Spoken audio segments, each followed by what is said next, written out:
अमरावतीत पुन्हा एकदा खळबळजनक घटना घडली आहे। शहराच्या मध्यवर्ती मालवीय चौक परिसरात नाल्यातून एका अज्ञात तरुणाचा मृतदेह सापडलाय। या घटनेने संपूर्ण परिसरात भीतीचं वातावरण निर्माण झालं आहे। अचलपूर येथे राहणाऱ्या डांगे नावाच्या इसमाचा हा मृतदेह असल्याची प्राथमिक माहिती समोर आली आहे। मात्र मृत्यूचे कारण अद्याप समजू शकलेलं नाही। पोलिसांनी घटनास्थळी धाव घेऊन पंचनामा केला असून पुढील तपास सुरू आहे। अमरावती शहरातील सिटी कोतवाली पोलीस ठाण्याच्या हद्दीत सकाळी एक धक्कादायक घटना उघडकीस आली आहे। मालवी चौकातील मुरली टायर्सच्या जवळ आणि क्वालिटी ऑटो पार्ट्सच्या मागे असलेल्या नाल्यात औंध्या तोंडाने पडलेल्या एका युवकाचा मृतदेह आढळला। क्वालिटी ऑटो पार्ट्स मध्ये काम करणारा एक युवक लघुशंकेसाठी गेला असता त्याच्या नजरेस मृतदेह पडला।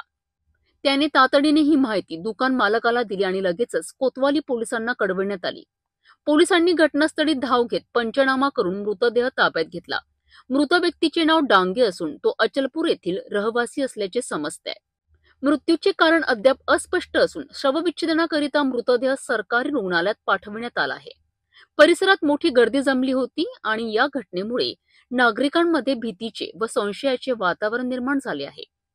कोतवाली पोलिसांनी या प्रकरणी पुढील तपास सुरू केला असून सर्व अँगल्सने तपास करण्याची माहिती पोलीस सूत्रांकडून देण्यात आली आहे। मालवी चौकातील नाल्यात सापडलेल्या या मृतदेहामुळे परिसरात खळबळ उडाली आहे। मृत्यूचे कारण अद्याप स्पष्ट नसल्याने अनेक तर्कवितर्क रंगत आहेत। कोतवाली पोलीस मात्र या प्रकरणाचा तपास करत असून लवकरच मृत्यूमागील कारण स्पष्ट होईल अशी आशा आहे।